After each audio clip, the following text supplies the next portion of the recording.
what are some ways for players to get exposure to college or the recruiting process? Brace yourself. There's a lot of different ways to get exposure. I mean, club teams, I'm going to do some broad things. Club teams here going to tournaments, going to individual tournaments, things like Maverick Showtime, 205, Nike Blue Chip. There are also a lot of schools I know are starting what they call prospect days or clinics, where you go for a day or for a weekend and try to put yourself in front of coaches. Those are kind of the best days. You know, for the general ways to get it, you know, you got to figure out time and money management for a family, how much you want to spend over the course of the next couple of years to be recruited. You need to be proactive. Take control of your future. Reach out to coaches. Find out what tournaments they're going to. If you want to go to Maryland and Maryland's not going to that tournament, it's going to be tough to be seen by that staff, although I'm sure they hit just about everything. But reach out and contact the coaches. Let them know where you're playing. See if they're going there. You're your best advocate at this point in time to get in front of them. And a lot of times, if you email a coach and you don't get an email back, I mean, I don't think you should try for weeks and weeks.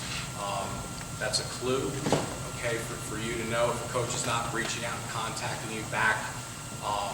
It might be time to move on. There's a school for everybody in this room. I think that's the main thing. It's exploding on the high school level.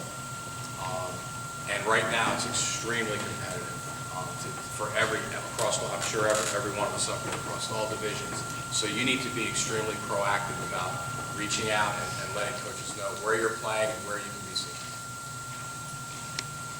I would kind of hit on what Coach Metz just said too. We look at our summer calendars, and it seems like every day there's probably 5 to 6 lacrosse recruiting events going on the whole summer.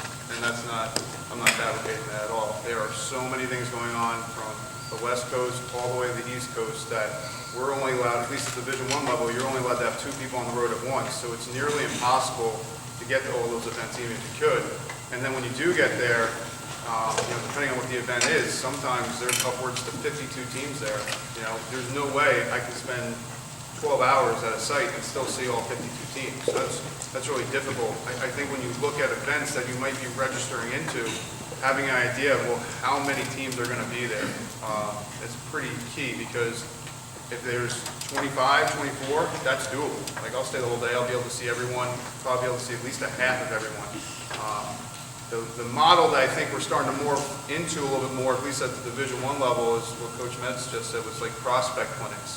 And those, I think, are tremendous, only because you come to the coaches now. I mean, if there's 5 schools you're really interested in, and they have an instructional camp, or they have a prospect clinic, you know that every coach from that staff is going to be there. And you know that every coach is going to be able to coach you and instruct you and give you, instruction. All right, and I think those ones are ways to get to a place where, one, you can see the school because they're usually on the campus, and then 2, you get to be coached by the coaches that are there, and you get to see what type of people they are, what type of coaching style they have, and I think it's really informative, and you also get to play some lacrosse there too. Coach, what is a prospect camp, and do you have to get invited by those coaches, or is that something you can advocate and try to get yourself into? Due to NCAA rules, you can't be invited. So it's open to everyone. It's only limited to by position number and possibly age group. Some places have prospect days open to grades 9 through 12. Some places have it only open to grades 9 and 10, maybe 10 and 11. It depends on the school, what they're looking for, and how they want to limit it.